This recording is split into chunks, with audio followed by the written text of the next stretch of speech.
Let 'em Go Barefoot is a podcast that dives into all things parenting and education through the lens of mindful awareness. Conversations aim to bring forward patterns, beliefs, and attitudes that shape our expectations and ideas about what it means to raise healthy children. With a blend of science, ancient wisdom, and intuition, we will explore ways to support, nurture, and connect with our growing children while also nurturing and expanding ourselves. I am grateful you are here.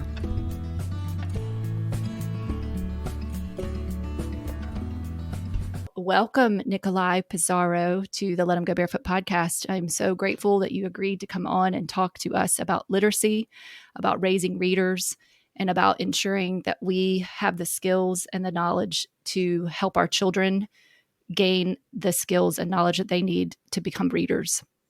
Hello, I'm so excited to be here. We have so many things to talk about, and I, as we've talked about before, being kind of a science nerd and enjoying the specifics and research and what science has told us about child development and about reading and about skill development. You have so much knowledge there. You have so much direct experience working with families and kids, and not just homeschool families, but families who have their kids in school, working with administrators. And I would love for us to be able to just dig into all of that, but also talk about how you got to this point. Yeah, I honestly don't know how we're going to get through this in the time because I think we're both fangirling with each other and Yeah. geeking out on all of the things that we love. But yeah, let me, like, my background. It's going to take the whole thing. No. I know. But yeah, I would say I'm a mother of two and a bonus child. My son now is turning 15 next month. Um, it's really exciting because for his birthday, we will be in Brooklyn. Um, and we will be doing literacy workshops there for parents. So, That's amazing. Oh, he's so so adorable. yeah, so that's what we're doing for his birthday. Really exciting. And I have a 6-year-old and a partner and a dog and all of those wonderful things. And we live a very privileged life because we get to, I know we're supposed to say, I just did a post about this, we're unschooling or homeschooling family, but really we just are our family, right? We're just a family and we're really into creating home culture and living and exist, and co-creating our lives daily. So that's just beautiful to me. As far as my professional background, and this you may not know, I am a banker by trade. So I have an MBA. And so this is the other part that I love so much is that this work that I am doing, I do it completely in choice. And growing up, my aunt had a like tutoring service. She still is a literacy professional. And then my neighbor was an English teacher and had a literacy tutoring service as she was a public school teacher as well. And so I was always around literacy and literacy tutoring. I was tutoring since I was in middle school and high school and then undergrad. And so this theme of literacy always kind of followed me, even though I went to school for finance. And then at some point, which I'll share, I guess, later, I was like, you should do the things that you love and that where you feel like you have a significant contribution. And it was not in financial planning. It was not. And so that's what kind of led me into doing this work and choosing to do this work and um, serving through it. So that's how Yeah. that's really why I do this. And since then, in the last 14 years, I have worked with about a little over 500 preschools, Head Starts, public schools. So organizationally, about 500. Um, that has impacted well over 2,000 children. I have worked privately with about a little over 100 families. So, yeah, I have some skin in the game. Yes, yes, you do. That's Yeah. amazing. Well, and to hear you say you have the MBA background in banker, I went into college for accounting. Yeah. And then I was just like, what am I doing? I'm so miserable. Not that I didn't love numbers, and I enjoyed that whole thing because there was a structure to it and an order to it. And I do crave that sort of thing sometimes, but I also have a very creative side. And long story short, I ended up in psychology and then went into education. But so that's interesting that you started out with that Yeah, direction. and I wanna say this too. It's so interesting because people say, like, "Why did you go into, like, why banking out of everything?" And it leads us back to this, centering humanity and, some other things that we're gonna probably talk about. But growing up, my neighbor, the one, that had a tutoring center, her daughter was a med school student, and since I would hang out there and help, she said, "I can teach you how to do math really well." And she was who introduced me to algebra and then algebra 2 and then pre-calculus and calculus. And she taught me how to do it well, and how she sold it to me. The interest was, it's big, big problems that you can then get to isolate Mm, variables and solve them, and or other systems of equations, like different things. And she would say, it's just about training your brain to not be overwhelmed by really big things that people don't know how to solve, and then you finding a system to get to the solution of a problem. And that idea was so attractive to me because I was around a lot of trauma mm, in my my childhood. And because there were a lot of things that I wanted to, there was big things that I would want to solve. And there were a lot of unknowns, and it was complicated. My environment was very complicated. It appealed to me. It was almost like the closest thing that I had to therapy, to be able to have somebody walk me through solving problems. And so when I because I was so good at it, but nobody knew because I was not on the college track in my school, or I didn't have the kind of background where any educator would say, "Oh, this is the person that's going to go to an Ivy League school." I just didn't have that. And so I was not in the math track. You know how they put kids mhm. in like math track or this or that. When I got admitted into school, the teachers did not believe me. And they asked, I will never forget the teacher that asked me to bring in my admissions papers because I was admitted into University of Chicago.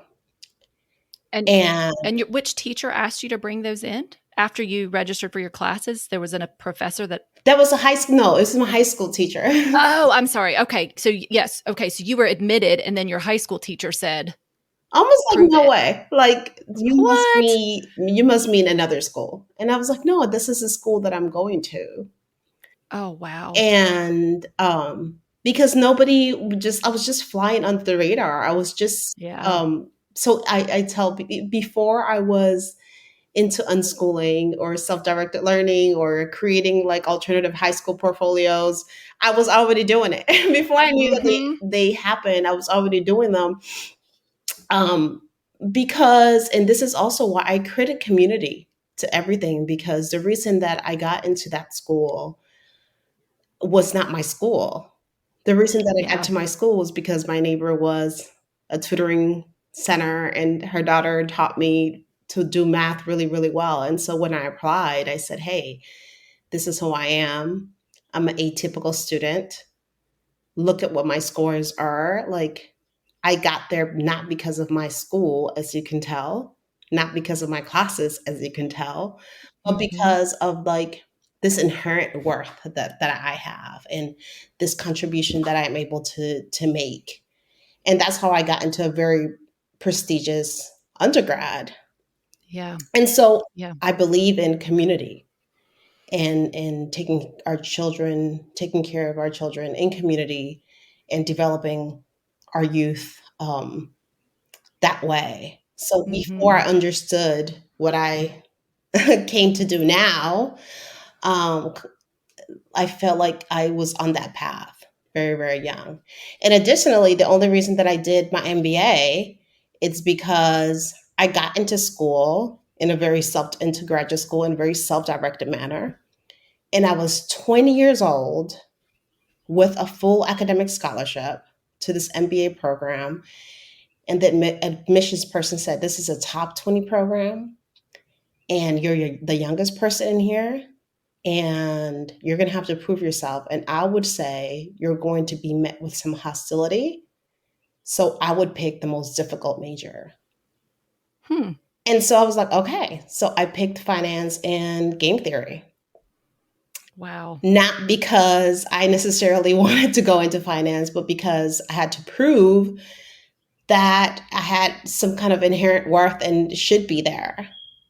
Mm. Um, And so, yeah, and so I did that for a few years. And then when I no longer felt like I had to prove myself, I said, let me just go do what I love, what I'm supposed to be doing.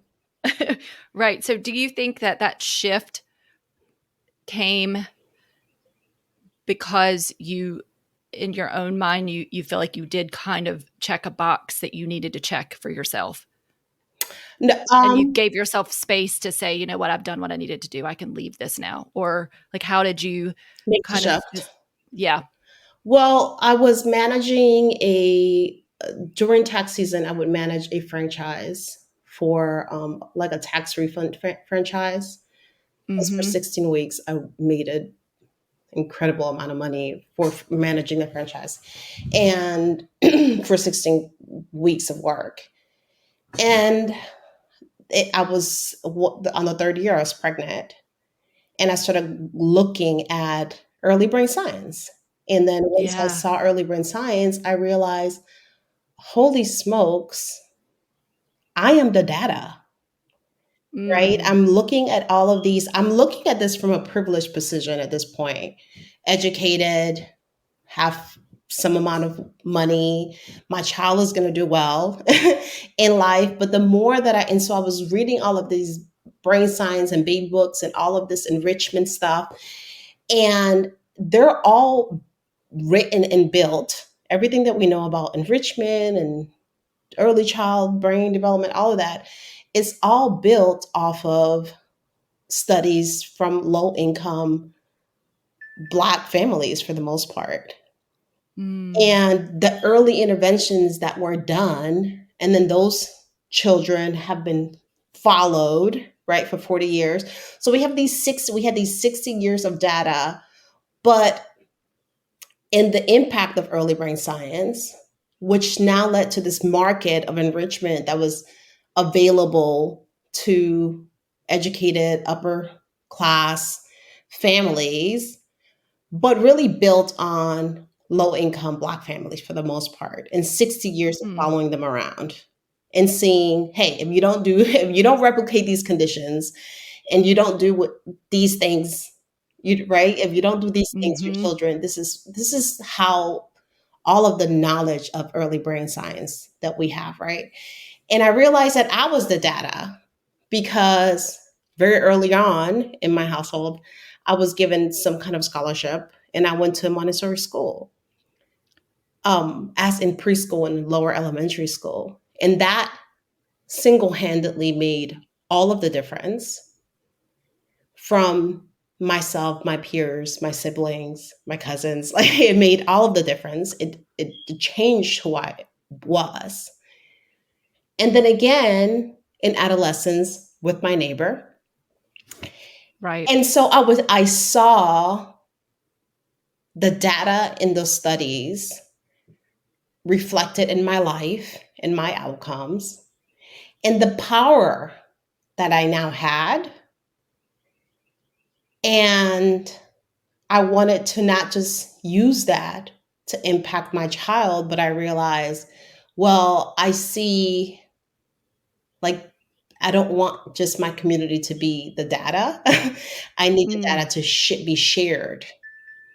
right. To impact them in a positive way. Yeah, like we should know that. Like it shouldn't be just like Hmm. our demographic, the demographic that I am a part of now, and like academics talking about this, but I need this to be like more race and class accessible. That's how I wrote. So at this time, before I even wrote the book, so after tax season, all of those buildings that, um, all of the buildings where people go do rapid refund taxes and all of that, like they just go dead, right? Nothing happens. Okay. Yep. And I had all this access to demographics. So I knew where all the moms were in like low income neighborhoods that had babies. Mm, And I started targeting them and saying, hey, do you want to learn early brain science and like how to make an impact with your children the first 5 years? And we started doing classes in those offices. oh gosh, that's great. And at some point, and that's really when I fell in love, when I was like, this is really what I need to be doing. um, Hmm. and so my mother got sick at some point. I went and took care of her. She has MS. I went and took care of her for a year.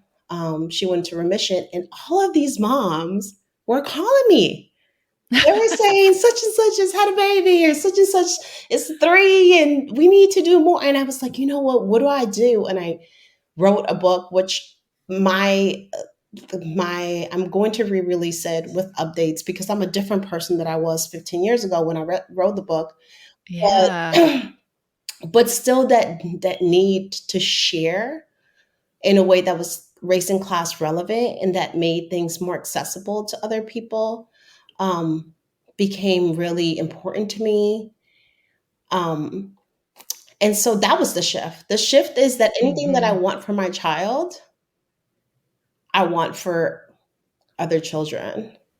Mm, And so that's it was beautiful. a sense of urgency because I was like, you know what, my son doing well because of who I am does us nothing. It does nothing for him if his peers are not doing well.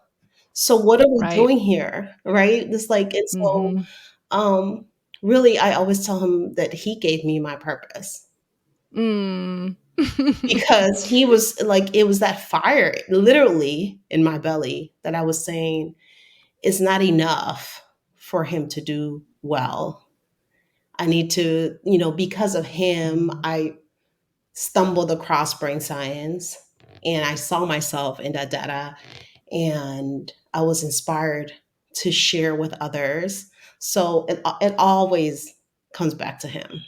Hmm. Isn't it amazing what our kids can do? Yeah. They really do. They can unlock things in us that we didn't even know were there. And I just listening to your story, I just see bridges all over the place and you just connecting people to information and each other and themselves and saying, you know what, you're capable. Like if you just had these pieces of information, or maybe if you understood this a little bit more clearly, then it would be very simple and easy for you to implement in your own home and reframe the way you've learned how to be in relation with your children. Or Yeah. maybe there was something you learned growing up and then you're replicating that at home, but it's not helpful. And I was just wondering, like, I'm visualizing you in a classroom with these moms, and did you see like the light bulb moments? Oh Did my you see goodness. parents? Yeah. Yeah. So I can much. I imagine. mean, the grief cycle, for one, Oh yeah. is Mm, real. Like mhm. crying, hugging, loving, like reparenting, all of it before we even had like the language. Yeah. All of that has always happened in real time. Um, it's so powerful. It's so beautiful. It restores your hope in humanity, Mhm. and also again how capable we are. But yeah, we saw all the time, and you you expose people with care. Not This is the thing, a lot of organizations that set up and give services to certain communities do it from displace the parent even in the intervention because they'll just do services for the children, right? We think Mm, that these yeah. children need services and so we will provide them, right? And that's what the grant and that's what the building, that's what the program does. But my lens was that's not what I want, right? When Hmm. I as an educated mother and with a certain amount of influence, like affluence, I am given the information and I am trusted, right? It's us, like we're doing it. Yeah. And so just because other parents were low income, low education, low whatever, um, black, um, brown, immigrant, right? I still felt like those mothers, predominantly mothers, I still trusted them.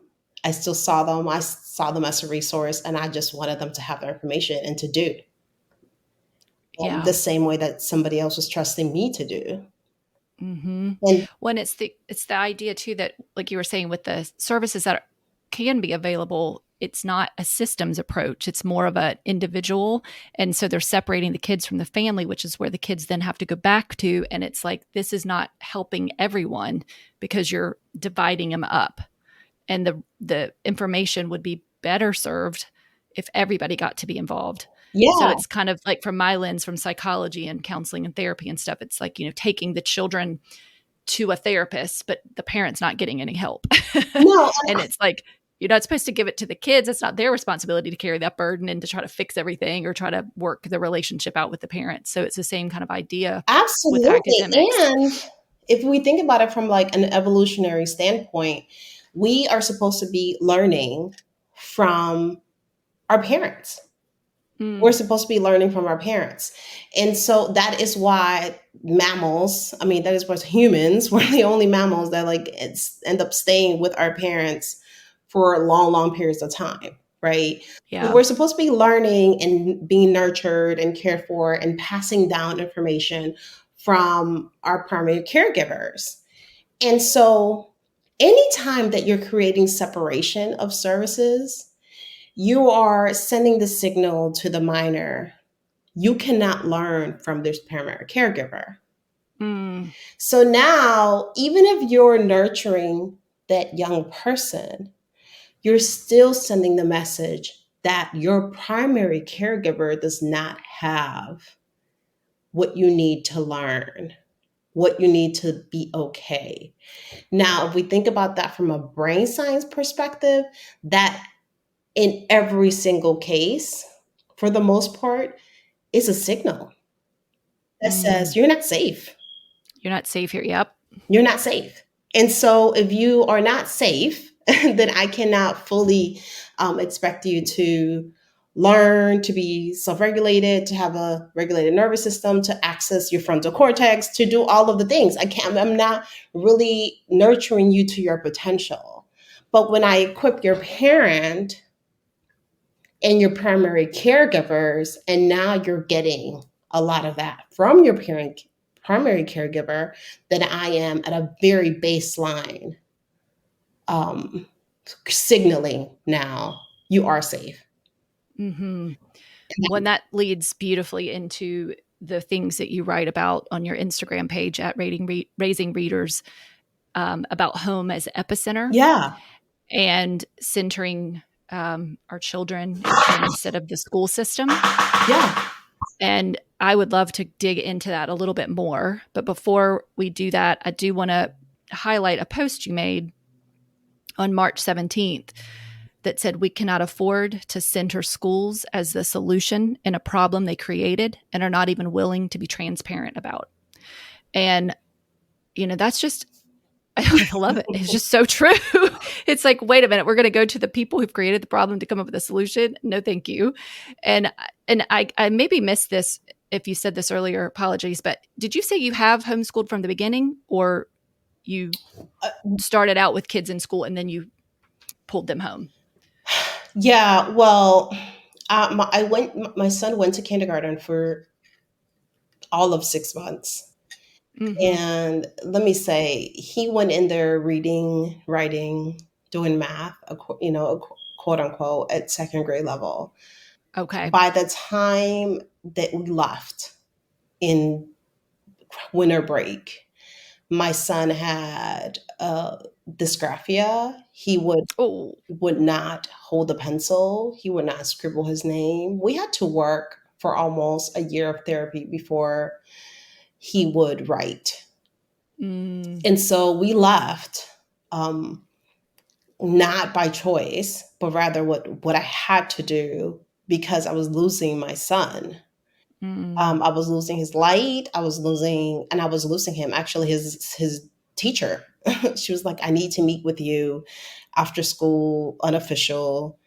And she said that I will never forget. We met at a Chick-fil-A. We're in Atlanta. We met at a mm. Chick-fil-A on a Friday night, and she said, "We have single-handedly broken him." Oh.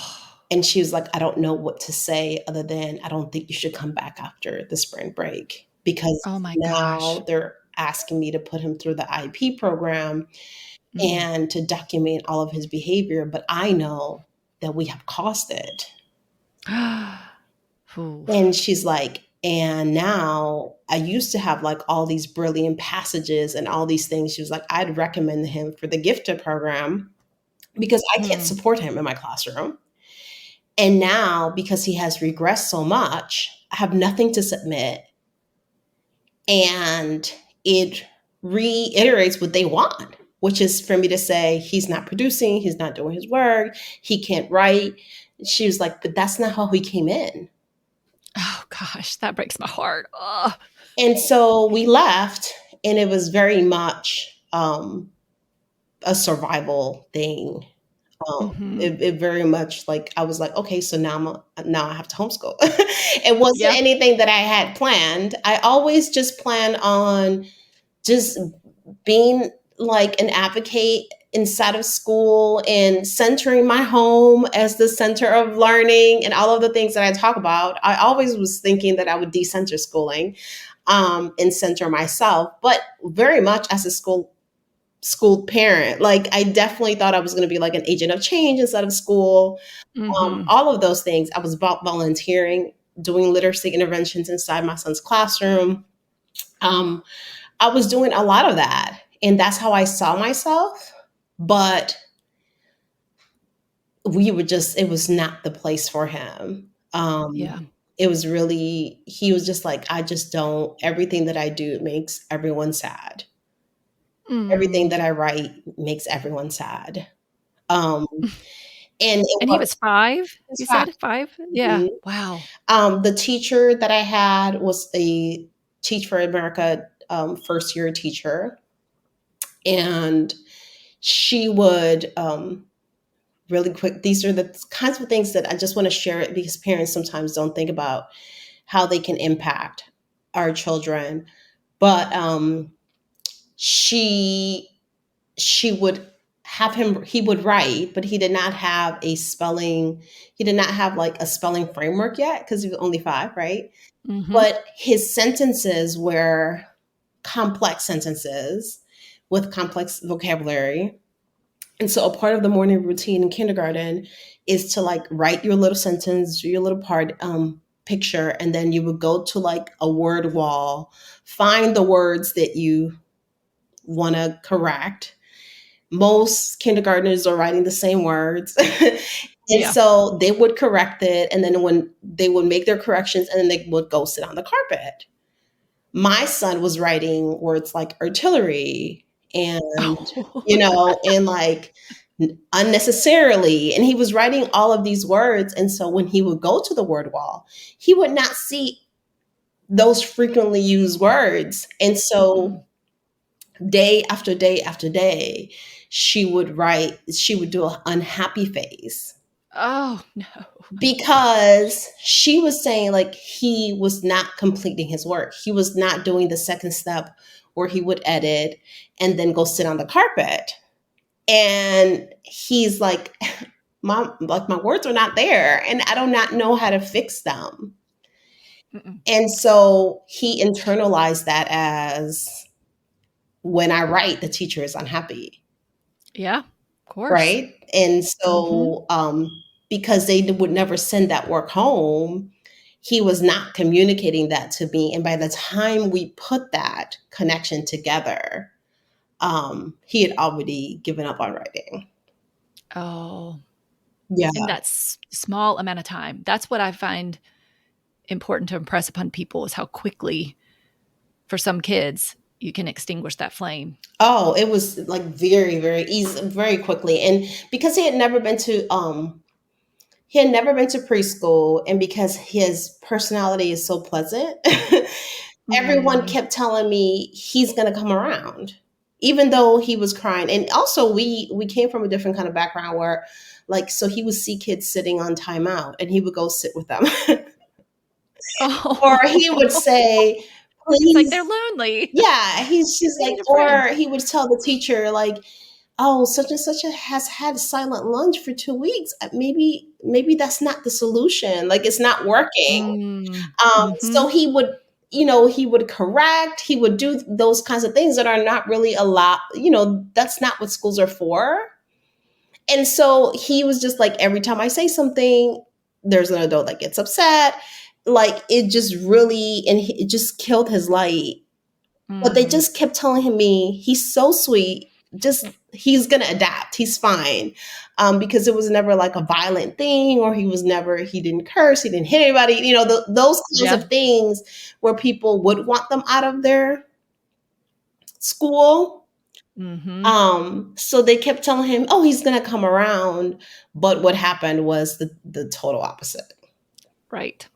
Well, and I think that's important to highlight as well is that some kids are externalizers and some kids are internalizers. And the ones that are externalizers are the ones that are going to get a lot more attention and probably reaction from teachers because they're creating chaos in the classroom, but they're calling out for help. Yeah, And the kids who are internalizers aren't going to make the chaos. They're not going to call out for help, but they're going to shut down inside.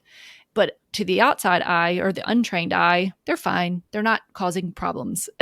yeah, But inside, it's like, oh, well, actually, there's a lot going on in there.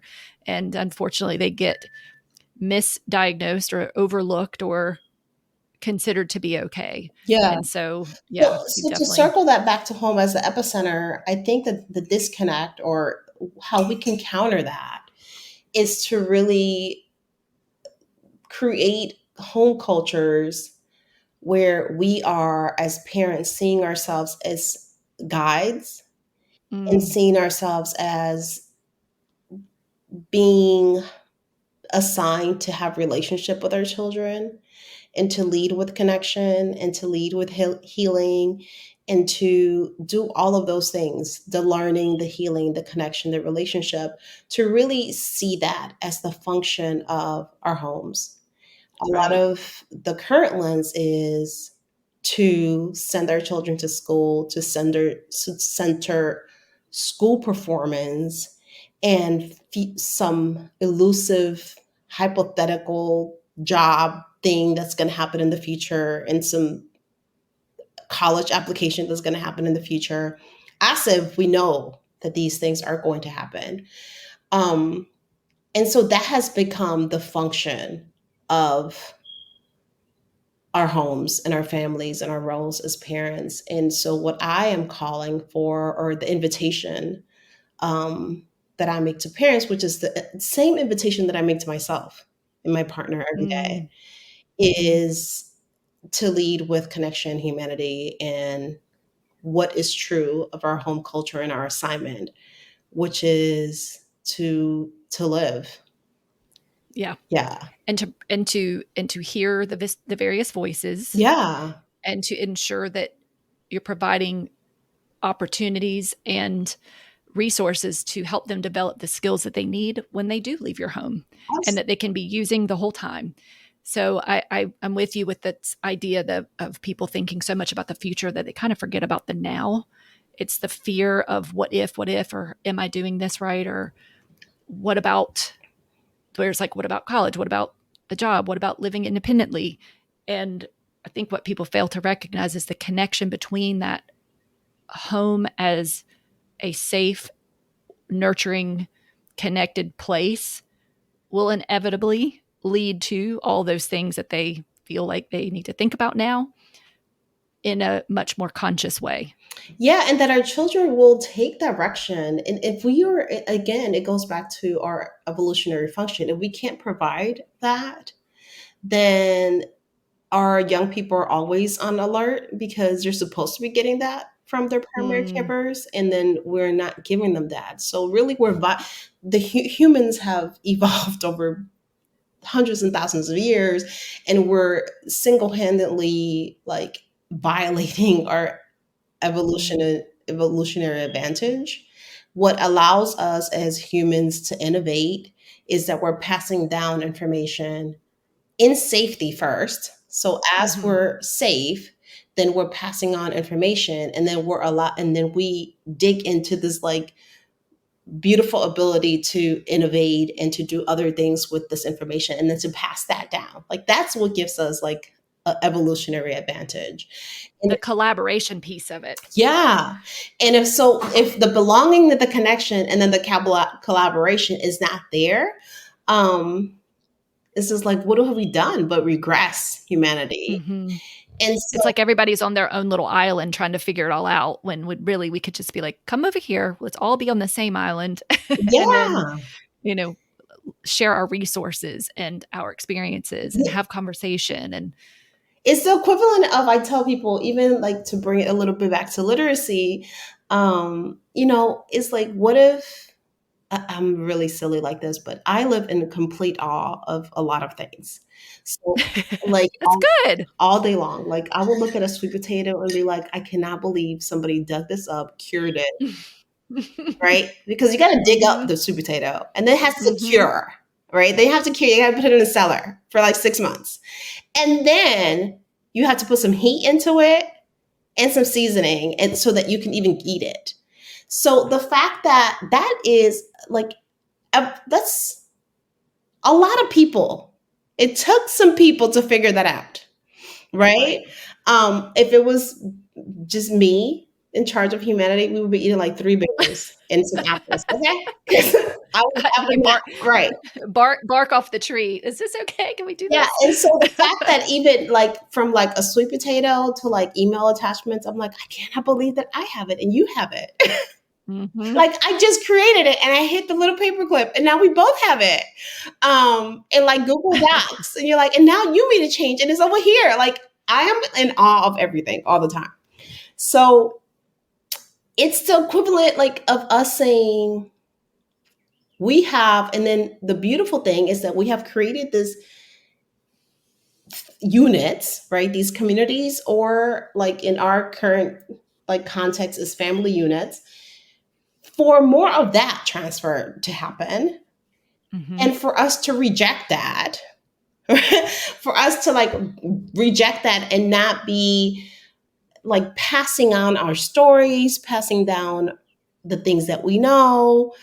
It just doesn't make a whole lot of sense. And saying, well, we're gonna Mm. just like worry about the future. We're gonna send you to a school. The state is gonna teach you these things, not me. Or I'm not gonna. I'm gonna keep you home and not, and not share information with you because you're gonna have to learn like from your environment, and all of these disconnections is like, Hmm. this is the opposite of what we have evolved. So Right. let's get back to safety and connection and transfer of information, which Right. I sometimes, like for literacy, can look like direct instruction. Right. And I'm glad you did that because that's where I was going with that. So I wanted to get into the literacy piece of it. But before I do that, I want to say that in the ideal world, our schools would be like mini communities that we all worked together in service and support of strengthening our communities. And I believe that the reason why we're seeing the mass exodus that we're seeing from public schools, from private schools even, is just that families are starting to want to take back their families and realizing that there are ways to go about educating our kids and supporting their future that does not require so much separation, so much stress, so much anxiety. and so much dependent on the state, when in fact, what we know from plenty of data, plenty of research, the Department of Education has an amazing site that you can go on and look at all the numbers that says that they're not doing so great. And almost anything across the board, if you had a company that made a product that constantly at the end of the line, the product came out and it was at basic level, we would probably say that company shouldn't be in business. And yet we continue to pour money into our public schools. And I'm not saying we shouldn't have public schools. I want to make sure that's clear. What I'm saying is I think we need to really be honest about what is happening and how to shift and change and even participate in a way that makes it so that we're helping the kids do what they need to do, which is to become more literate. Yeah. We're not being honest, right? And so it's not just money that we're pouring, it's belief.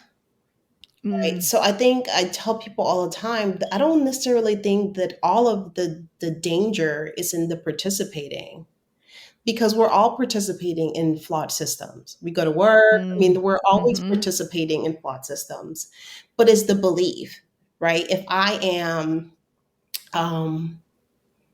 my brother has an advisor that says, look, I have an attorney, and then I have an attorney that helps me like look out for that attorney. I have an accountant, and I have an accountant that lets me look out for that accountant. Yeah. And so even if you have to participate, it is not in the participation, it's in the centering, it's in the believing. It's in, I remember when I was young, there was a moment where I stopped trusting my mother. And we don't have time to go into it, but I remember being around 13 years old and deciding that my mother was not somebody that I can trust, because she was centering schools and things that teachers were saying. And I knew that I couldn't trust them because they were lying. And so then I graduate and I'm 16, 17, 18, living in the world still as a very young person. And things are happening to me and I'm not coming to my mother. I don't have adults that I'm coming back to, and I'm making decisions and I'm in positions that I am in the world because I don't trust my parents. Right. I don't trust my parents because my parents were centering schools and I knew that schools were lying. And so it's not the participation, but also it's in not being honest with ourselves, and then also not being honest with our young people. Because if we're not honest with our young people, then we're not deserving of their trust. And so if we want to be deserving of their trust, and we want to be able to direct them, and we want to be able to like share, it's just like we said, like share the things that we have learned that we know that work, then we have to be worthy of them. And the way that we do that is that we have to be honest. So if we're not being honest about what is happening in schools, then we can't trust those institutions. And if as parents we're not being honest about that either, and how we're processing that, then the young people cannot trust us. And they can see through it. So, sorry, go ahead. No, and that's dangerous. Oh, yeah. Right. It's very dangerous. And so to me is like, not only do we have to participate and be honest about it, but I know that the agents are not being honest. I know that, I don't know what, I work with teachers that know that things are not happening inside the schools, and yet they still censor them because they cannot, it's like, I always say it is a case of the emperor's new clothes, where everybody is seeing the emperor is sending all of his workers down to look at the people like making the clothes. And everybody's like, I don't see clothes. Yeah. And everybody's like, hey, the clothes look great. And we're just stuck in that. And even down to when the emperor goes down to the parade and a kid calls him out and says he's naked, the emperor in the original story, the emperor realizes that he is, and he says, "But we're still going to do the parade. I'm just going to pretend." Oh yeah. And so I'm like, this is just what it is. Mm-hmm. We're just, When I love that the kid calls it out, because I do think our kids do call it out, and I do think they say things, they show us what they need based on their behavior, whether that's I don't want to go to school today, my stomach hurts, I'm feeling I'm nervous, breaking all whatever the it is. pencils. Like, Yeah, yeah. I'm breaking all the pencils. And we're like, why are they acting this way? It's like, it's almost like they don't Mhm. want to be there. It's almost like they're saying somebody's lying. It's somebody, Mhm. and I think we have to listen to that. Um, but yeah, so the reason that I said we can't afford to censor schools as the solution is that we just have to be honest and say there's no way.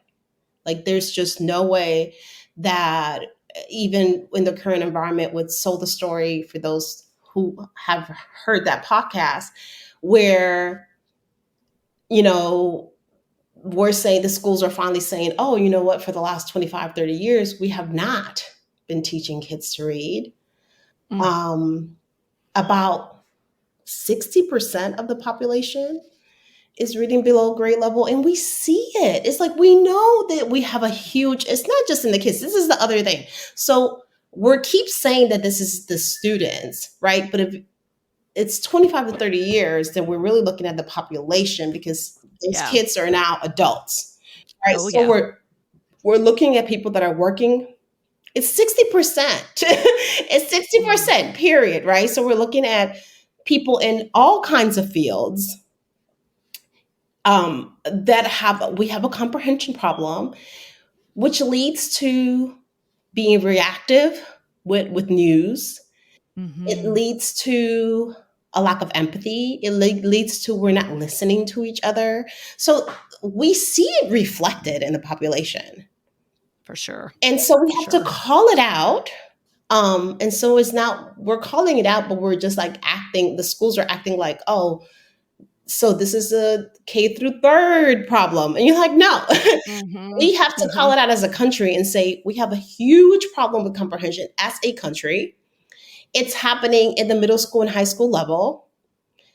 It's going on at the, at higher ed. It's going on here at, it's some of your teachers who have Mhm. a comprehension issue. Um, and you are not going to solve it. I've had so many parents that I work with now, they're saying, I'm learning more in your cohort than I'm learning, or than any of the updates that my child's school is giving me. All they're saying is, well, just read to your children and do the homework. And that's kind of what we've been doing and how we got into this mess. Yeah. Yeah. Well, we keep doing the same thing and expecting different results, right? And that they said the definition of insanity. Well, and it's also the part of we can't not have school, so therefore we just have to keep doing it. And it's like, that's fine. Okay, we need education. We need a place for our children to be that's safe and and available and offers skill development. But then let's just, like you said, be honest about what's not working and stop trying to do the same thing just with more money or more training or whatever you think it is. I mean, we've been at this public school thing for well over what 200 years now, and we have a bunch of children and adults who can't read. Like, Yeah. that's not that's an obvious red flag. Yeah. We And can't even, I mean, we're just not even, we're not be even the schools saying, oh, we got it wrong. And then they pretending like they can get it right. There's 1.5 million elementary school teachers. There's no training mechanism to train yeah 1.5 million elementary school teachers in 1, 2, 3 years. There's not. And yeah so there's no way to, there's like, I think 90,000 elementary schools. There's no one's going to supply curriculum and PD for all of those teachers. And so I think that the Mm-mm. responsible thing to do is to talk to parents and say, in communities, and say, at this point, we have to do things at a community level. We have to do things at a parent level. We have to do things at a home level. But if we dare to say that, then we will be displacing, schools feel This is not even the truth. But schools feel like they would be displaced. Mm, And because they don't want to be displaced, they're not willing to say that. right. Yeah. Yeah. Well, and I'm gonna read this quote from your February 27th post that says, "I believe it is criminal that any child be forced to go to school for years and not be guaranteed a degree of literacy, numeracy, and real government and history understanding." And I think everybody who is been through school can attest. They had plenty of things that they spent hours on or were required to do. And that's why it's like a joke that there's a TV show like Smarter, Are You Smarter Than a Fifth Grader? I'm like, to me, it's not funny. Yeah, okay, we can laugh about it. We can see the joke there. But that to me just speaks volumes about why what is being taught doesn't have the relevancy that it needs. So if you're having an adult person go up against a fifth grader and you can't answer the questions that the fifth graders can answer, it's all about that being relevant, right? It's like, okay, well, you're learning this right now, so you know this information right now, but you're not going to take it with you. Yeah. We're making that abundantly clear. So um, I do want to dig into the literacy part, because what you've been able to do and what you have, what you're working on now and what you offer to families and parents now. And I just want to say as well, the Solda story, if people have not heard that, to please go listen to it. It's a 6-part series. Um, that was by, is it American Public Media? I think Yeah. that's who did it. Hmm. And they just go through all of the literacy training and the money that has been spent, and how all these families started recognizing that their children have been in school and they can't read. And it's fascinating. And it might make you mad too. Yeah. Well, it should um, make you mad. yeah, for sure. And so getting back to the literacy part, that's the other thing that you say on your Instagram page, is that, it's not just about the homeschooling parent, it's about everybody. And it's about decentering school so that you can center the kids' education. So you help families who have children in school. So can you talk to us about the ways that you approach literacy and how you're able to provide this instruction for teachers and preschool teachers and administrators that have them coming to you to say, I can't believe this, but you've given me more information than I've had in all my other personal development training. Yeah. Well, to summarize it, I think back on being a tutor as a middle schooler and as a high schooler in these tutoring services. And the fact that we as a community, particularly Black and Indigenous communities, we have taught each other how to read. Um, and I say in some ways, this is where we have an advantage because we can call that in. Um, Mm, we can call that in. We have to remember that. We have to remember, but we can call it in because we have literacy instruction has not always been legal and accessible for us, but we have done it in community before, and we have done it as an act of resistance before. And so how we did it was not like through desire and access through print. Um, we had desire, and there was print mm-hmm. everywhere in this country. Like how we did it was somebody who knew how to read taught the other one, right? Or we did it in community. And so there are principles, right? There's just when I before my aunt and my neighbor allowed me to do tutoring of other children, they both certified me, quote unquote. Right. And so when people are like, "Who are you certified with?" I was like, "My auntie and my neighbor. I've been doing this since I was 12." Okay, so back then, before we called this science of reading, it was 5 pillars of literacy. And we did phonics instruction, phonological awareness, vocabulary development, reading comprehension and fluency. And that's kind of like what we learned. How I'm saying, like, I'm 43. I've been doing this since I was 12. Mm, Um, and have been teaching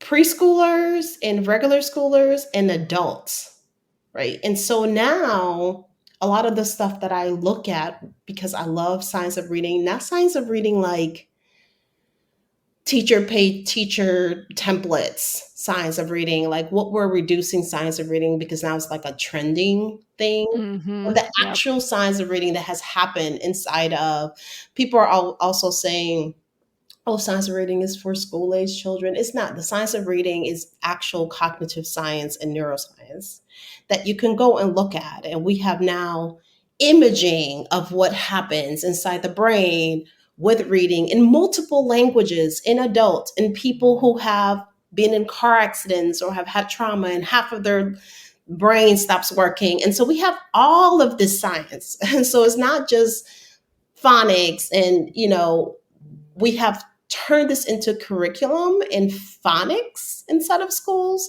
and that's like the buzz. But the science of reading really is like 70 years of data of the circuits in the process by which brains read. And Mm. there's two systems, which is one, that creates meaning, and another one that uses sounds and letters, phonics. And so Mhm. if you develop both, in a particular order and through spelling, which informs, um, then you can have proficiency in reading. And there's a way to do that. It doesn't have to look like what it looks like in school, but it is systemic. And I just share it with parents, and I have done this with parents that have college degrees, and I have also done it with parents that are low literacy parents themselves. Like I will never forget I forget the actual parent, it was a grandmother, but the child was Brian, and she said, I want you to do it, Miss Nikolai, because I have Mm. custody of him, but I don't read. And I was like, Aw. great, so now we'll learn together. And I was like, I'm still going to teach you, and now you're going to learn, and then you're going to teach him for the same. And I told her the same thing that I shared with you. I said, because he's supposed to learn from his primary caregiver. He already has trauma because he's been removed from his parents and coming to you. So we need for him to be able to tap into safety. It would help if he's learning from his primary caregiver, which is you. So I'm going to teach you to do it. You're going to learn to read, and you're going to do to him what I'm doing for you. Oh, yeah. I love that. And That's so so, powerful. yeah, and we can do it. Mhm. That's the thing that is powerful, and that we can do it. And we don't need any one curriculum. And it doesn't have to feel like drilling, kill and drill, whatever people call it. Mhm. It doesn't have to look like school. But Or worksheets or workbooks or I mean, unless the kid wants to, obviously, it's like kind of that's where that interest and child-led piece can fall into theirs, like, where are they naturally headed? Can we yeah, utilize what they're already interested in? and some of it And does require practice and it's difficult. So I mhm. have like my son needed zero help. He was amazing, just a little bit of instruction, and he was off, very early reader. And with my daughter, she's like, this feels really hard. Mm. And Now, did you notice a difference in their ages, like, when they both sort of oh well, when they my son. So I've always taught them the letter sounds early, like through toddler, like just by pointing, so they already had Mm. it. And I remember one time that I was like taking my son on a trip to the zoo. We were in a different city, and it was going to be a surprise. And he said, "Z ooh," and he was like 3, and he was just like, and then he was like, "Zoo, we're going to the zoo." Like that's a surprise. He just knew it, and that was he all of a sudden knew that if he put the sounds together that he can make words. Like he made that connection himself. And then he just started asking me, what's shh? What's ought? What, like, because he didn't have a picture of what these other sounds were. Mhm. And so by the time he was 4, he was completely fluent in reading. My daughter, she can rhyme, she can do all the things, she has an extensive vocabulary, but whatever she would pretend to read, she just wasn't making that connection. And I would tell her, do you know that these are the sounds that you know, like they're the same things, you just put them together. And my son would be like, her name's Mama. So Mama, you just have to blend them like, and she's like, that feels really hard. And she's just like, Mm. I don't want to learn for the longest. And then she just turned 6. And recently, one of the things that we do in my house is that one of our love languages between my son and I is that we read things together. So he'll read something and I'm reading the same text and we sit around and we just talk, right? So we have discussions on things that we've been reading. And it's a way that we've always been able to remain relational. Hmm. And so it might be something that I enjoy and I'll give it to him to read, or he enjoys and he'll give it. And so now my daughter sees that she's not a part of that because she's not reading, right? And so Right. it has been, or maybe I, while we're eating, we might share like something that's funny that we read, or so we have these things that we have this connection piece, and she is not a part of like that contribution. And so she's like, I'm ready. Let's do this. Uh-huh. Like, I want to, I want you to show me how to do it. And Hmm. so when it gets tough, I'm like, you got to practice. And it's not as easy for you, and you practice, but we have a lot of evidence of a lot of things that we've done, like teaching her how to whistle, or um the piano. Like she's taken to it and I'm not, and she's teaching me and it's harder for me. And so we have a lot of evidence of things that we do, that we teach each other, that are difficult, that challenge us, and that we have to do it. They're supporting me right now through like weight loss, which I haven't struggled with forever, and I have since 2020.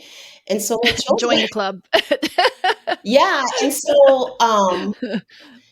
so we have, because we have that vulnerability, and because we're teaching each other things and we tackle difficult things together. Um, when I say, hey, it's time to practice and it's difficult, I hold space, compassionate witnessing, and then we regulate ourselves and we continue to practice. Um, Mm, so yeah, but it yeah. still comes down to learning your sounds and having fluency, and if there's a word that you misspell, to have a spelling framework. Yeah. It's still what it is. It's not difficult. But there are still things that you do, and they apply to children and to adults. Hmm. And there's building blocks. It's, like a child who learns to crawl, belly roll or scoot, then to crawl, then to, take a couple of steps and then walk and then run. So I feel like when it comes to literacy, there's those steps that are taken naturally just as a human existing in the world. They see words, they see print, they hear sounds, they sing songs, and they read books together. And all of those things are starting to build those connections. And as a parent or as an educator, you're helping them make those connections by consistently Yeah, focusing literacy in your own home. yeah. So it's, yeah. And you're building, yep, and you're building those. Here's what we just don't have. If we don't equip parents or adults, caregivers, with what those skills are and what they look like, then the default is to, one, do nothing Mm, and pretend that it's just going to happen, or hope because somebody told us that it would. And so because we don't know, that we'll believe that. mm, um mm-hmm. and so, but a person that knows would say, not really, right? Or somebody who only knows in a way that centers school will say, well, you have to do it the school way. But Yeah. we don't have, it doesn't have to be either, right? But somebody, we could just give the parents the skill so that they can do it in a way that centers humanity, but that is based on science and is succinct, and is in the service of the child. Mm-hmm. Yeah. Well, and coming from that self-directed lens and the unschooling mindset of child-led, I know that there's some who have for sure seen their kids pick up reading when for them it feels like they really didn't sit down and teach them all those skills directly. And then there's some kids who it will take a little time. And from the brain science side of things, we know that kids develop at different rates.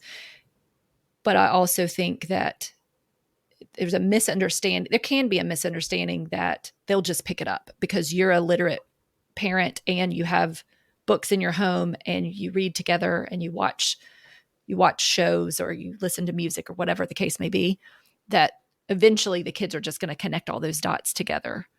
And in some cases they do. So what would you say in response to those who feel like they don't really need to do anything and they're just going to figure it out?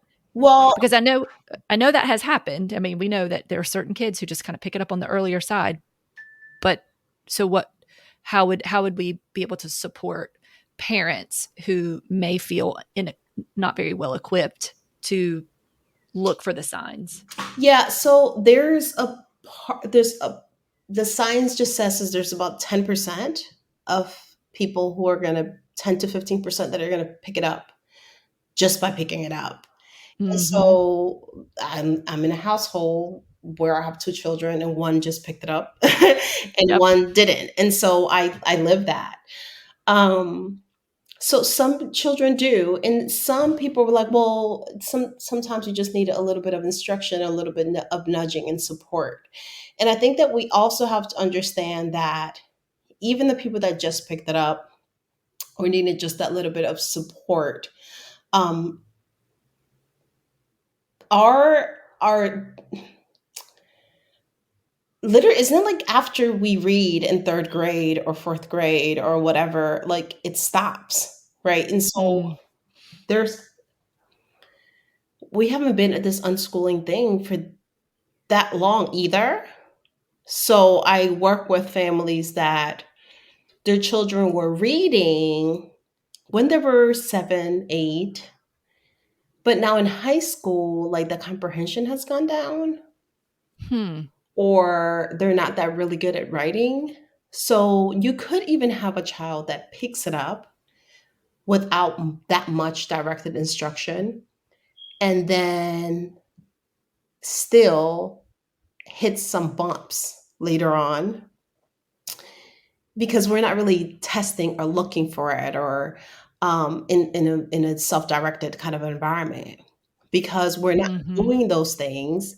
Then later on, um, you hit some hiccups, and it's not that you're not capable of, but we also have to wonder like what more could they have been reading or have had access to or could have been writing or like if they would have had other skills. And sometimes they get frustrated, the young people will get frustrated or they feel limited, and now you're dealing with like a motivated, right, you're dealing with a motivated older child that still is struggling. And Mm-hmm. I feel like was that a really a natural consequence? Like sometimes like when we want our children to learn from natural consequence, but is it a natural consequence that an older child is struggling because we were neglected to walk them through some direct instruction because Right. we just didn't want to believe in direct instruction? I don't think that that's a natural consequence. I think No, this is very I agree. very And much an unnatural consequence. mm-hmm. Right. Because it's sometimes we have these things that we look out for, these markers, if you will, that if they're doing this, this, or this, and they're fine, they're set, they're good to go. We really just need to back up and let them have their time and interact with information in the way that is the way they want to interact with it. When in fact, there's a potential for there to be gaps in their skill set if we aren't checking in every so often. So for me, it's like what I say with learning all the time, right? Learning never stops, but also with my children in the relationship. Like I don't stop building my relationship with them.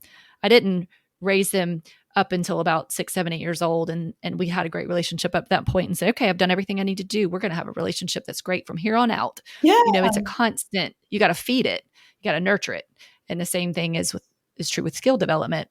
And when you said the thing about the competency piece, it made me think about self-determination theory, and that um, life satisfaction is greater for those who have competency, autonomy, and relatedness. So they've got that community piece, but they're also able to direct their lives and have a say so, and there's buy-in.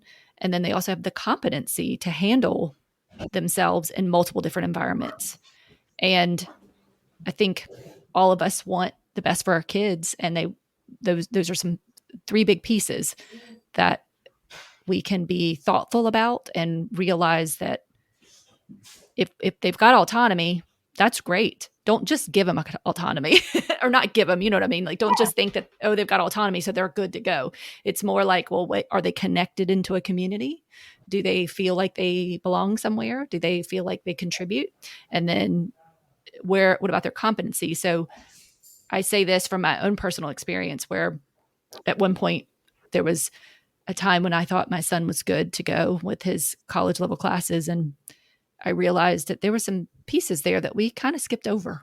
And I was like, oh, just because you're able to do this, this, and this doesn't mean you knew this piece. So we spent a lot more time focusing on some writing and some specific direct instruction and skills and essays. And then he was good to go. But because he was so fluent in reading and so fluent in speaking, did not automatically mean he was super fluent in writing. Yeah, no, and, and my so, son, not to cut you off, but my son, he was reading at college level very, very early. He's just like, he took off. But because of the mhm, dysgraphia, um, for some years we kind of backed out. And if I'm honest, if I left it up to him, he would forever like voice text. Like mm, he will forever do that. And he would not build competency outside of the tech. And he even would avoid the text if it wasn't for mhm, that. But I'm his parent. And so I can hold space with him. And we have been able to work through that. And he's obviously, I don't want to speak for him, but it's something that we talk about all the time, where he's very grateful, not in the moment, right? In the moment, oh, he doesn't feel good. And you know what? In the moment, I don't feel good about it either, right? But he's grateful that um, we just going through something a few weeks ago, and he said, and I said, "Are we okay?" We did a check in, and he said, "You just never write me off," and I feel like if you did not work on these things that are challenging to me, I would feel that you were writing me off. mm, And you don't, because you see so much potential. He's like, I mm, think, he's like, I'm really, really grateful for that. And so we can step into that. We want to work on skills. Like, I still want to work on skills. I get really anxious around taxes, right? I have a coach, um, oh, and uh, helps me yeah. walk through that, because at 24 years old, I didn't know, and I made too much money, and I absorbed too much, and I got a tax bill for $100,000. Oh, God. From I'm Bless still your heart. recovering from the year 2006, okay? Oh, From the wow. trauma of feeling like, "Oh my god, I don't know what I'm going to do. How did I get myself into this?" Mm, And so I didn't look at it for 3 years. I did not have the competency of, not mhm, of doing the taxes, but of handling the shock of handling. I did not have an emotional competency. mhm, So with our children, with our young people that are under our care, like, you know what you need to be successful in life. And it's okay to check in for those skills. And there is a process to check in for those skills, and they don't just happen. And it is not difficult, but there's still a process, right? If I put some flour and some butter on my counter, I'm not going to end up with a flaky croissant. And you know what? Even if I have a recipe, I'm not going to end up with a. I don't know if you've ever tried baking flaking croissants. It is a skill, okay? And you Yeah, need I have never somebody, done it. and you're going to need somebody to Yeah, like walk you through that. And so literacy is not that literacy, and it's not that it's hard. I wouldn't qualify as hard, but there are steps and there's a procedure. And so whether we're doing it inside of school or inside of self-directed learning and community, um, it's okay. It's okay for us mhm, to do it, and it involves some direct instruction, but it doesn't have to be. We can do it and still center humanity, and so yeah, that's what and when I work with parents, that's what we do. yeah, We I give them the game. The blueprint is there, and the blueprint has been there for a very, very long time. We have used it. Humanity has used it before schools were here, and through this entire process, we know a lot about it. We know science. We've seen a lot of science behind it, and it has nothing to do with schooling. So let's lean into it. And it is criminal that anyone would, whatever the background, that would have children under their care, understanding how much literacy is a tool for liberation and for autonomy and for a lot of things in this cultural context, and not make it a priority to give it to young people. mhm, yeah, and I think too with the direct instruction or holding space for those times where you come together and really work on those specific skills, it's about that relationship that you've created where there's trust and respect and a very deep understanding that this is my parent pouring love into me Yeah, and giving me a gift, and that's okay. That it doesn't have to, we don't have to say, and we talked about this before we started recording. I'll just say that, you don't have to throw out the baby with the bathwater. Like, you don't have to say any instruction, any direct assistance is like taboo because that means you're not unschooling anymore. And or you're taking away from the child's self-direction because you're saying these skills are important to have.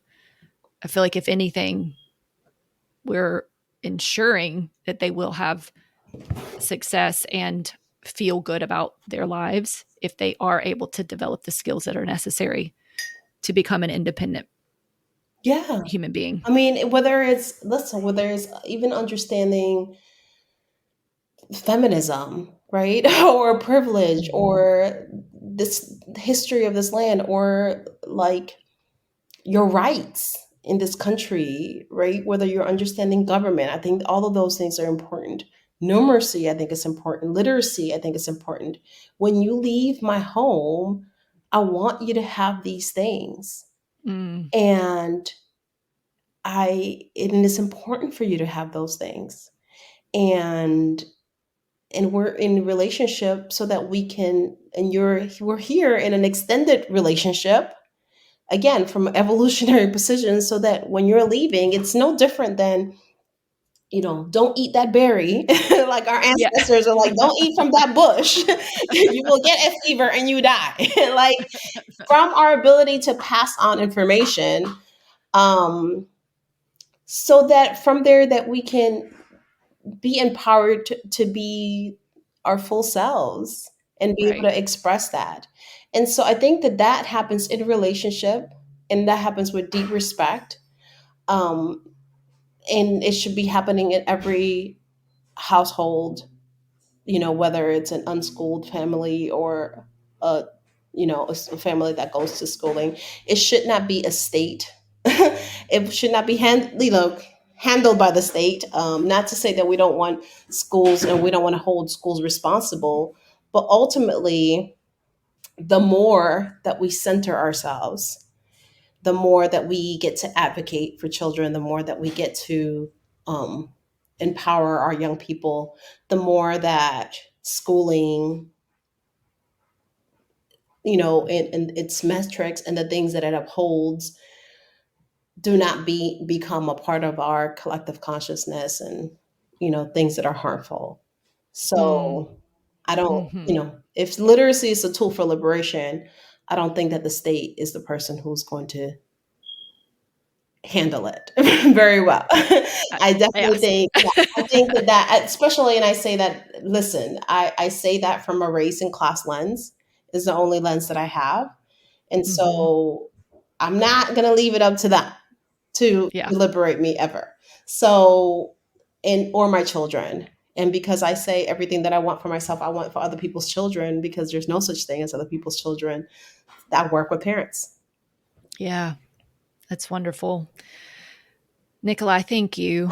And if you will just let everybody know where they can find you and also the various things that you offer, which are many and wonderful. Um, Yeah. but I'd like for you to be the one that sort of directs people to where they can find things. Yeah. So, Home as Epicenter is one of my hubs that deals directly with parents getting um, the skills that they need to teach reading and writing at home, basically, from a humanities centering lens. And they can do that in community too, because it's really important. I believe that this is community work. And so we come together in community, we do classes, we do self directed videos, we answer questions. So those are cohorts and those are things that we do together where we're really leaning into empowering parents and caregivers, rather, um, to do literacy work at home and center themselves, and also criticality and connection. So that's happening. Then the website is homeasepicenter.com.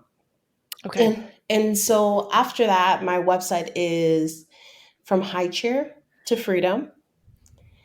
And it's really a continuation, that's another hub where people can find me, as well as on Instagram. And on Instagram, I am at Raising Readers. And something that you will always find, for the most part, in my bio is a short, I think it's like under 2 hours, self-directed course on decentering school to center humanity. And I think that that's really important. Is the framework that it's trademark pending. And again, it's how to engage and participate in schooling, but still decenter schooling from home. Because at home, Mm, we really have to center humanity, relationship, and learning. So those are the ways.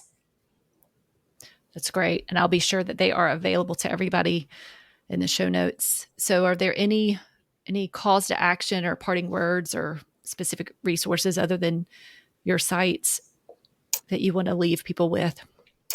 I would say to just come back to the remembering. Like before, I think um, we have forgotten our evolutionary role to be in family units and to be in communities, which is to collaborate and to learn from each other and to really center ourselves and to make greater contributions and to innovate.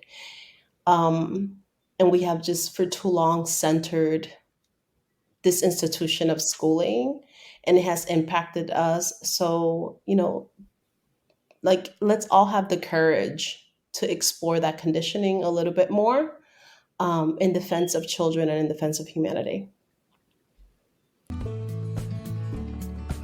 Thank you for spending time with us today. Please do check out Nikolai's work and websites. If you are interested in learning more about teaching literacy and supporting your own children, she has courses and coaching available. Also, if you haven't checked out the Barefoot Playground yet, we'd love to have you join us live in the coming weeks. Up next is Cindy Gaddis, author of The Right Side of Normal, who will be leading a discussion on how to support your right brain dominant creative learner's reading journey. That takes place Thursday, April the 20th. On Wednesday, April 26th, Ann Hansen of Inner Parent Coaching will join me to discuss the topic of socialization, including misconceptions, exploring the question, how many friends do our kids really need, and ways we have supported our own children through the years. You can find more at letemgobarefoot.com or follow along on Instagram. As always, stay curious, stay connected, and stay aware. Until next time.